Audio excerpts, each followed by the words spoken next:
We are live and we are talking about 4 different FCRA and FDCPA laws that you need to know about so that you can remove your negative items. You see, all of these other people are only giving you one half of everything. They're only telling you about these laws and that, oh, they're supposed to work, so I'm just going to give you half of it.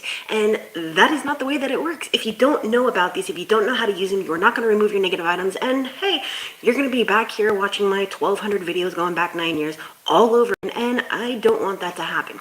Now, obviously, I scroll social media, right? I mean, it's what I do when I am bored, and I'm not really bored all the time. I have too many things to do to be bored, but the point is, I see videos, and it's my job to know what else is out there, right?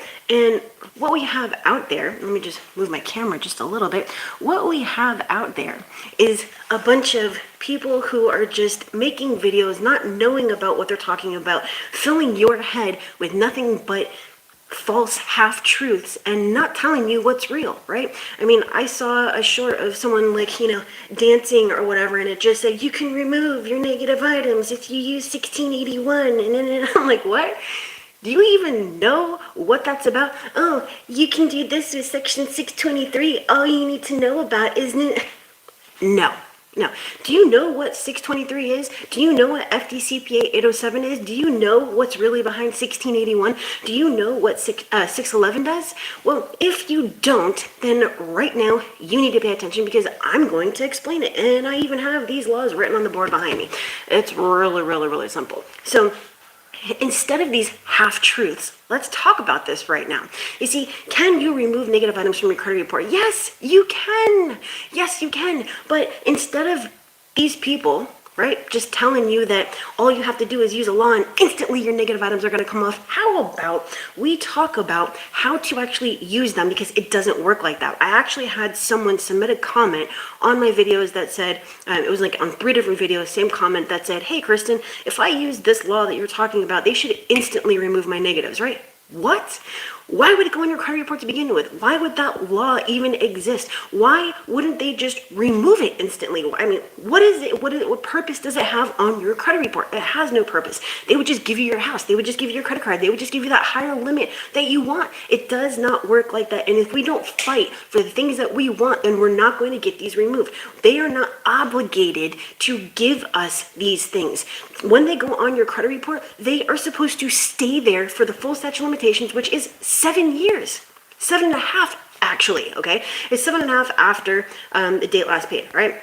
So instead of waiting 7.5 years just because you don't understand how to use this and because you're coming up on, things when you're scrolling your feed and you got these people who are dancing, giving you these laws, and let's go over what's real. All right, first things first, 1681. What does it say? It says, if something cannot be verified, right? It can't be verified if it's incomplete or if it is inaccurate. It has to be removed. How do you force them to do that? It's really simple. You see, there's many ways to dispute negative items, right? I mean, obviously, okay, you can do the legal identity theft method. You can dispute them online. You can send in templates that the bureaus receive 1.5 million, times per month. You can use Metro 2. You can use factual. Now, the only one that I use personally with my clients over the past 12 years has been factual. Yeah, I started with the whole stupid template thing, and then I was like, hey, you know what? There's gotta be a better way. Something that just makes more sense, because don't the bureaus have a system that knows that this has been received before? Oh, wait, we just went over that a couple of days ago, didn't we? Yes, the credit repair process and the actual dispute letter process at the credit bureau facility, right? So they know when you are just taking a letter from the internet and filling in your personal information and then faxing it or mailing it. They know that, and it's going to kick it back as verified as accurate, even though they did no such investigation, right? So this is why we use the actual facts taken directly from the credit report, right? And that is how I get my results. Now, going back to this law, excuse me, how do we actually force them to take these things off if they are unverified? Because you know that they don't do any sort of investigation. There's no actual verification. We don't care about incomplete, okay? That is, I've probably, maybe, I don't know, never remove something because it's incomplete. Unless we're talking about something missing, like the date last paid or the date last active or the notice of dispute, right? Outside of that, it's completely and totally worthless, all right? Now, inaccurate. When we go and prove that they have 3 different dates and we use the stuff from the credit report, such as a screenshot as an exhibit to prove this, then now we are forcing their hand to remove it from the credit report, because we are not just saying it, we're not asking them to do anything, we are forcing them to actually take action and remove it from the credit report. Does that make sense?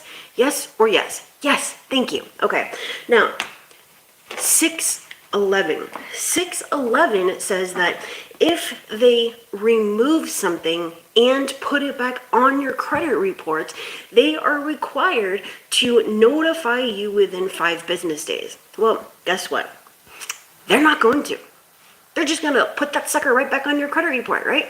So all those people who are dancing about this and 611, what you're not saying is that they're not going to send any sort of anything, and it's not just automatically going to come off. So what are you, the consumer, going to do to remove it? Well, gee, you should probably know how to fight that, right? Well, what you can do is prove that you disputed on X date, right? Whatever it was, January 1st, and they verified it, right? But they didn't notify you. They, took it off and put it back on. So on credit report 1 over here, it's on there. On credit report 2, it is not on there. On credit report 3, it is back on there, and yet there's no such notification within 5 business days that said, hey, John, hey, Jane, unfortunately, we're going to have to put this right back on your credit report. That is what you're going to have to do. You have to actually prove it. So guess what? You need to know what's actually on your credit report. You have to go and check these things out. You have to be tracking every 30 days. If you don't have a way to track, I do have links in the description for Smart Credit and Identity IQ. Yes, they are my affiliate links, okay? Bit of a caveat there. So if you want to actually look at your credit report, the number one that I actually recommend is going to be Smart Credit, okay? Gives you more information for factual disputes, is kind of a no-brainer strategy, right? Pretty straightforward. All right, so now we have our credit report. We are taking the information from it, we're putting in our disputes, we're putting our letter out, and we know that we sent our letter out on the 1st of the month. Okay, so on the 31st day, after they receive the letter, we're gonna go and pull a new report. If the account is still there, or information has changed, we're sending out a new dispute. Now let's just say that it's not there. Well, there's 2 different things here. What if they responded and they said, hey Jane, hey John, we deleted this? What if they didn't respond, but that account is not there? It's exactly the same thing. The account was deleted, okay? They do not have to respond to use this section to get this violation for them to remove it from your credit report, because we don't need them to respond. They're virtually not responding to anybody after COVID, okay? Again, 1.5 million letters per month per bureau. I mean, are you paying for that postage? What is that, $900,000 or something in postage? I'm not paying for it. You're not paying for it. You don't send a stamped self-addressed envelope or something. So it's just much more profitable for them to just ignore you, right? So we have our deletion, and then on credit report number 3, a month later, 30 days later, 31st day, we pull a new credit report and we're like, hey, wait a second, this account is back on here, but it was just deleted last month. What the heck is going on? Well, again, section 611 says that they're required to notify you within 5 business days, right? 5 business days, right here, my friend. And if they don't, it is a violation. What are you going to do now? You're going to write a dispute letter, and in this instance, listen carefully, in this instance, it is okay to use a 611 template, because we are only disputing this one violation, okay? Now, if you don't want to send out a template, what I do is I simplify the whole damn thing, all right? I send a letter out for that one account. I don't care if we have 20 other ones. I'm disputing this one account and your one violation on this one letter. It's going to say Capital One account number 517805. This was disputed on January 1st, or let's just say December 1st of 2022. It was gone on my credit report, so deleted from my January 1st, 2023 credit report, and here we are, February 1st, 2023, and the account is back on here. However, you did not, or you failed to notify me within 5 business days that this account was reinserted back to my credit report, and therefore, this is in violation, and you need to remove it from my credit report, all right? Again, you can send out a template for 611, but if you just simplify the whole thing, then hey, guess what? It's exactly the same thing, all right? That is how you use 611. Guess what? They might fight you on it. And now that is a totally different process where you might have to go to the CFPB, make complaints with the BB, the AG, the FTC. Now, that's what I'm saying. They're only giving you these half-truths, okay? This is a fight. These are called dispute rounds. It's not called instant deletion, right? It's just like a boxing match, okay? There are going to be rounds. Someone's going to win most of the time each round, unless it's actually a draw. But anyways, at the end, we're going to have a winner. We need to be that winner, but it's going to take a couple of rounds of fighting them to actually get this done. Just because they didn't notify you within 5 business days doesn't mean you're going to get an instant deletion.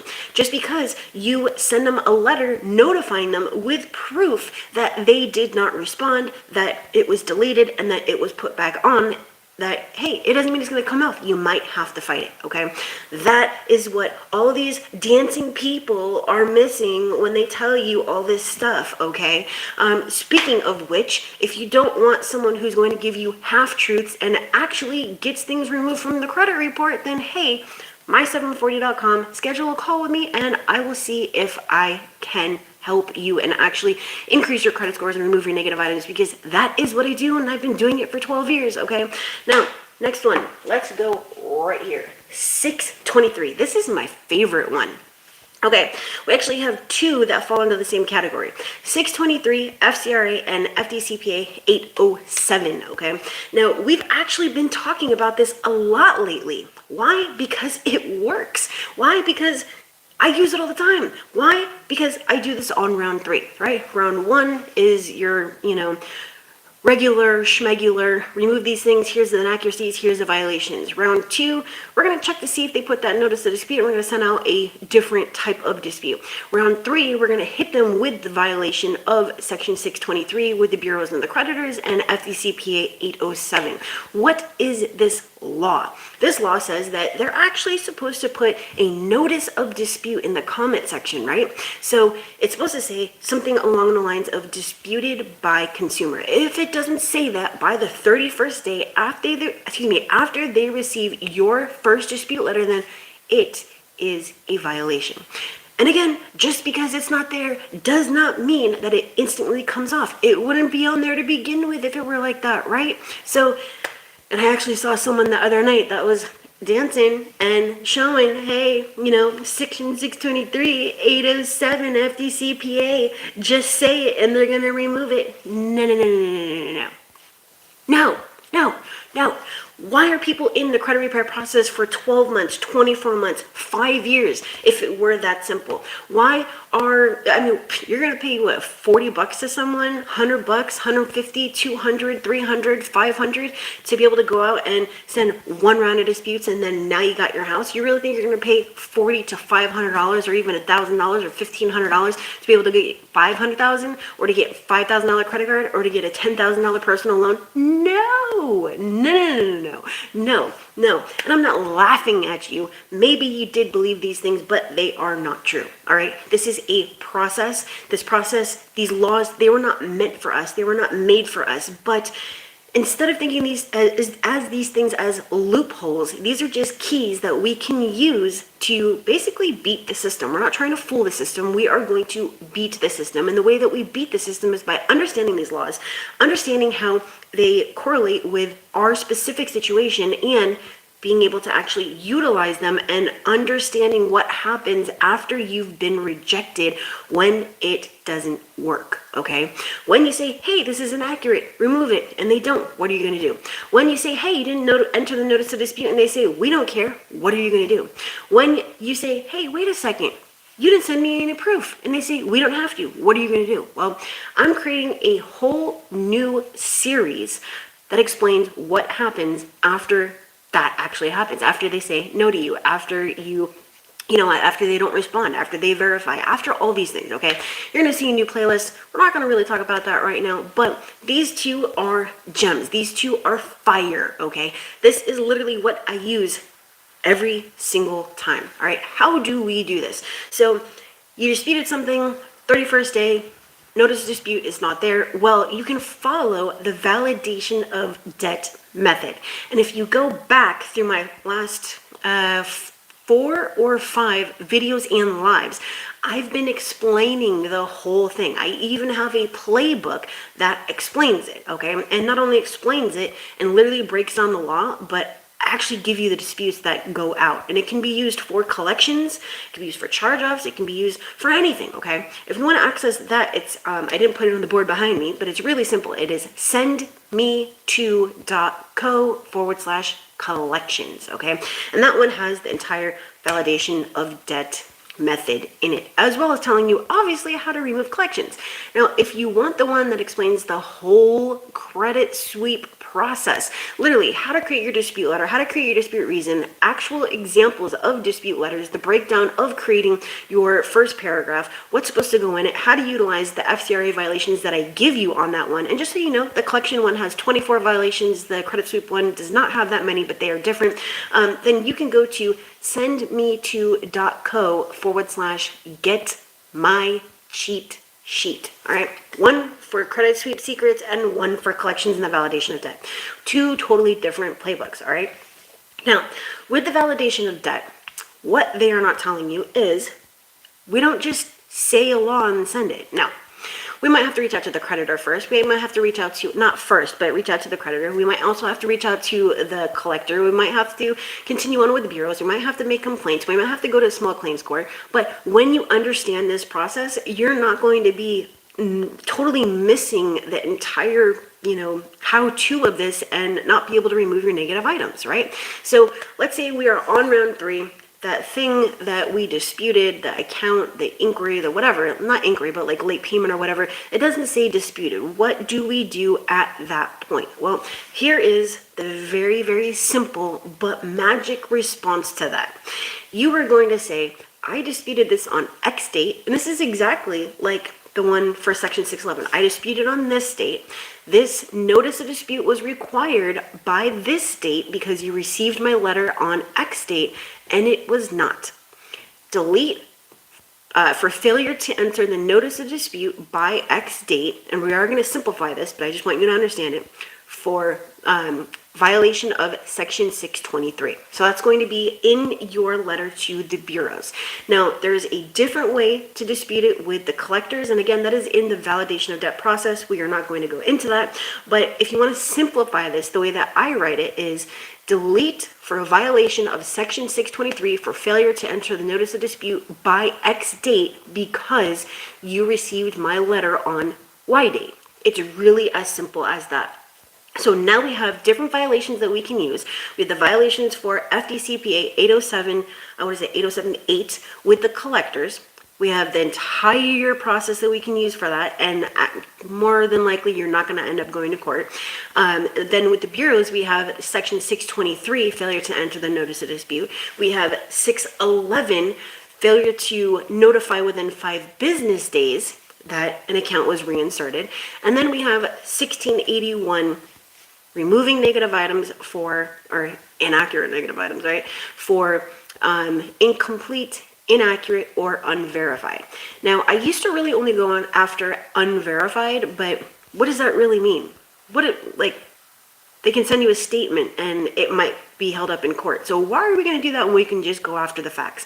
The facts are irrefutable, right? They are irrefutable. And that is the way that I am able to remove virtually everything except for child support, okay? So I hope that I gave you a little bit of clarification on 1681, at least that part, 611, 623, and FDCPA 807. And again, if you go back through my last couple of videos and lives, I break down 807 and 623 in detail, and I even go over 24 other FCRA and FDCPA violations, okay? If I did clarify this, smash that like. If you have questions about it, you cannot comment now because I don't do comments while I am live, because then my brain will go all over the place and we would be here for hours. You can go and post a question on any of my other videos and let me know, hey, I have no idea what you're talking about. I really need some clarification on 611, 1681, 623, or FDCPA 807, and I will help you. Yes, I have to catch up on my comments, but I will be doing that this weekend. All right. That's it. If you want to schedule a call for a credit sweep to see if I can personally do this for you, because I don't have to wonder how these work and, all of that great stuff in a bag of chips, and you want to see if I can increase your credit score and remove your negative items and get you where you need to be, to that loan, to that house, to the better credit, the lifestyle that you've been wanting and haven't been able to achieve, then again, the link is my740.com. But that is it. I'll see you later. I have some awesome stuff coming out for you later. And yeah, have a wonderful Saturday. Today is Bellator and UFC, so you know what I'm going to be doing. All right, bye guys.